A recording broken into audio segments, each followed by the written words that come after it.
understand your evidence. An axiom that he learned this quarter from reading our text and working with his mentor.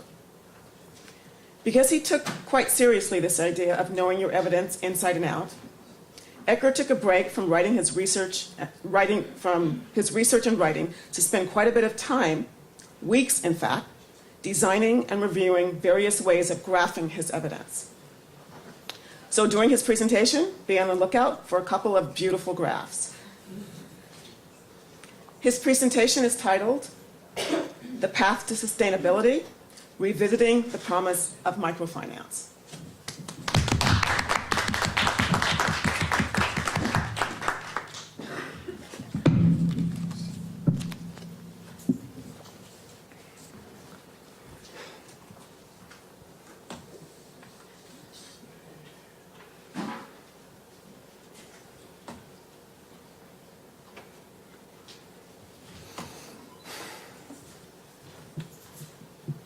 Are we good with the mic?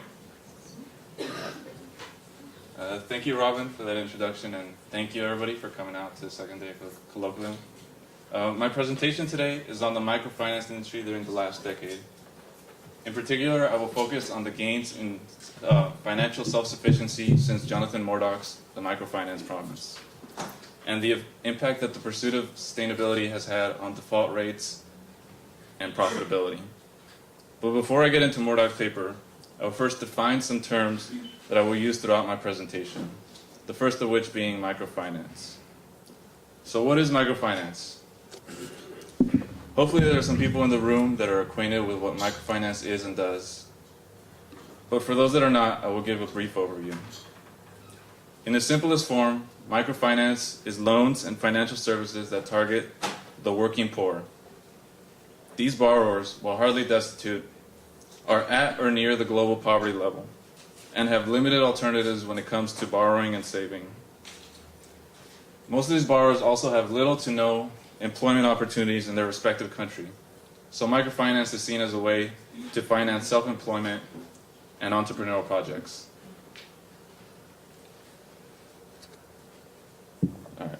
There is a common misconception that microfinance is meant to alleviate all poverty, but this just isn't the case. An appropriate client of a microfinance institution must have some income-generating activity in order to be able to repay a loan. So microfinance is not meant to help truly impoverished households. Microfinance is socially motivated aid, but it is not charity. Now these next couple definitions are a bit dry, so I won't hold it against you if you zone out of it. Next we have sustainability. There are two general measures when it comes to sustainability: operational and financial self-sufficiency. But for the sake of this presentation, I will only focus on financial self-sufficiency. Financial self-sufficiency is how much revenue an institution is able to bring in over and above its financial expenses. A financial self-sufficiency level that is greater than 100% means that an institution is able to cover all of its expenses. Another way to think of financial self-sufficiency is as a measure of subsidy dependence.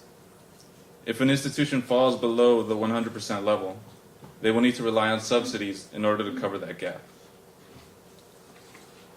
One of the explicit goals of the microfinance industry has been financial self-sufficiency, with the argument in favor of financial self-sufficiency stating that reliance on subsidies creates inefficient institutions that prioritize demands of donors over the needs of borrowers.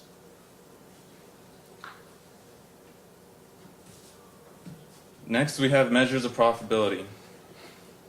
We have two measures of profitability: return on assets and return on equity. While both these measures of profitability are important for microfinance institutions, each has its own significance for practitioners and investors in microfinance. For microfinance practitioners, return on asset carries the most weight because it measures how profitable the loans of an institution are.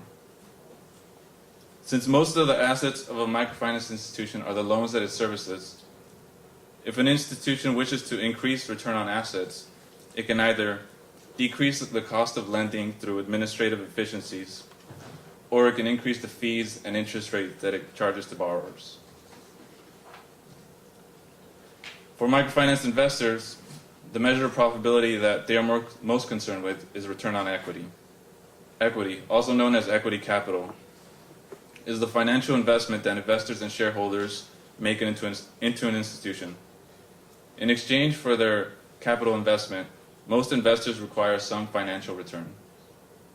For comparison, the average return on equity for a firm in the S&P 500 has been around 10 to 15%.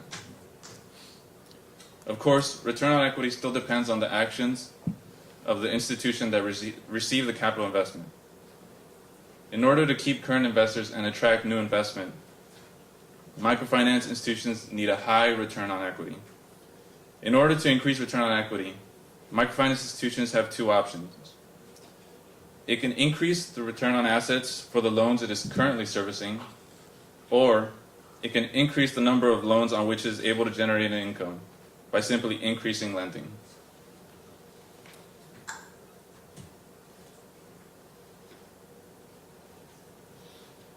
Finally, we have two measures of default: the write-off ratio and the loan loss rate. While both these measures are similar in that they measure how much a microfinance institution loses to default, the more accurate measure is the loan loss rate. The loan loss rate takes into account the total amount of a loan that was paid off before it was deemed unrecoverable, since most loans are partially paid off before they go into default. So now that we have some definitions down, I would like to go into Jonathan Mordock's The Microfinance Promise.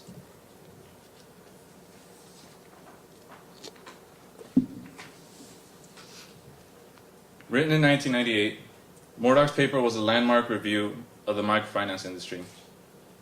At the time, he came to the following three conclusions. High repayment rates didn't translate into profits, few institutions were financially self-sufficient, and on average, the microfinance industry had a negative return on equity. These results were quite contrary to the optimistic narrative of microfinance at the time, and brought into question microfinance's ability to alleviate poverty while simultaneously being profitable. If we look at some specific figures, we see that at the time of Mordock's report, the average financial self-sufficiency was 83%, and the average return on equity was a negative 8.5%. This is where my project comes in. Out of the numerous questions one can ask about microfinance, I decided to focus on the what. Specifically, what is the current state of the microfinance industry, and how does it compare to the microfinance industry during Mordock's review?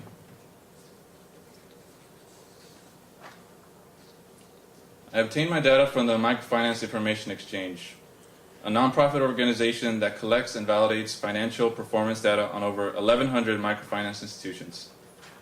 These institutions represent most of the developing world, and in my paper I further extend my industry-wide analysis by breaking down institutions into various specific subcategories like target group, current legal status, profit status, and sustainability status.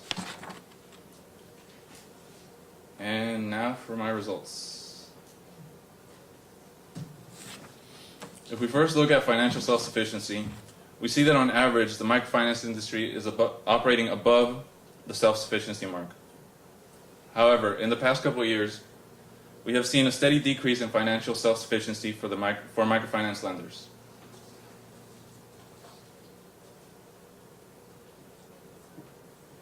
In terms of default, the industry is still operating under a 2% level of total outstanding loans. But if we look at the average in 2009, we see that it is 3 times higher than it was in 2003.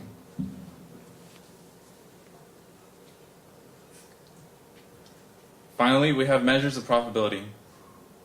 We see that before 2006, the return on equity had risen significantly since the negative 8.5 during Mordock's review. However, after 2006, we see that return on equity has taken a considerable hit, bringing it almost back to negative levels. So to sum up my findings, we find that on average, the microfinance industry is financially self-sufficient. There has been a moderate rise in defaults, and the industry has seen a rise in return on equity since Mordock's review. However, the rise in return on equity has been drastically wiped out in the past couple of years.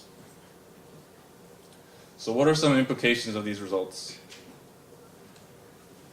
Well, if we take another look at the drop in equity since 2006, and recall the two ways that an institution is able to increase return on equity, then we see that the microfinance industry has been backed into a sort of financial corner. The quote-unquote safest option when it comes to increasing returns on equity is increasing returns on assets. But looking at this chart, we see that along with the drop in return on equity, return on assets have also seen a sustained decrease. Therefore, microfinance institutions will be under immense pressure to increase return on equity via their only remaining alternative, increased lending. However, if we learned anything from the American subprime crisis in 2008 and 2009, it is that when lending institutions lower their traditionally stringent lending requirements in order to expand lending and please investors with higher returns on equity, the borrowers are the ones that end up losing. It is my hope that the microfinance industry does not choose to go down this route. But we have already seen instances of this occurring in places like Andhra Pradesh in India, where loan loss rates have already risen to over 90%, and a rash of borrower suicides have permanently tarred the industry. In Andhra Pradesh, the need to please borrowers has had deadly consequences for borrowers. But I also hope that the misdeeds of a few borrowers don't turn off investors to the potential of working poor borrowers. Like I mentioned in my introduction, these borrowers have limited alternatives when it comes to borrowing and saving, so losing microfinance could be a devastating blow for borrowers around the world. And to conclude my presentation, I would like to thank my faculty mentor, Jonathan Robinson, all the EOP staff, students, and instructors, and my FMP cohort.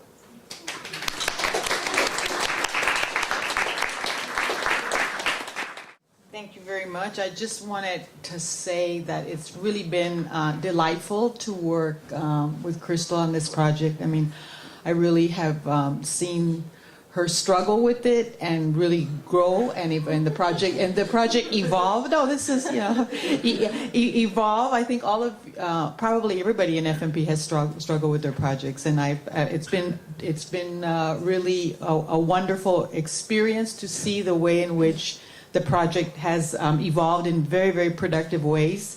I mean, she's really doing a very kind of innovative approach to and charting new territories. I mean, she's expanding a conceptual framework of feminicide, as she'll explain, and applying it in very innovative ways to talk about like structural and institutional forms of gendered violence. So I want to emphasize the difficulty of that and the ways in which this really is charting kind of new territories. So I just wanted to commend her on that.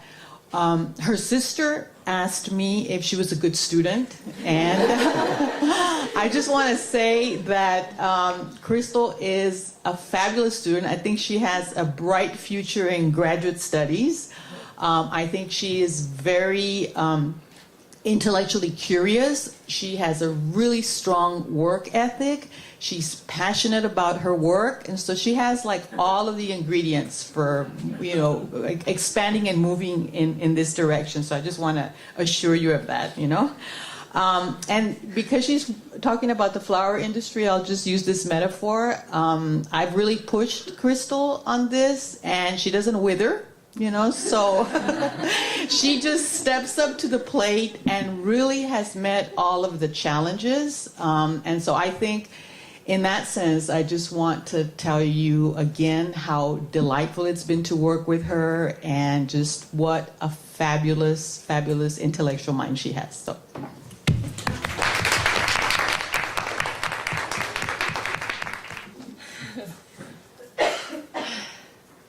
Thank you, Professor Fregoso. It was a pleasure working with you. And yes, feminicide is no walk in the park.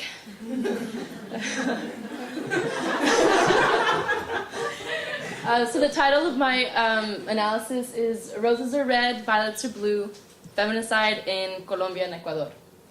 And before I get started with my presentation,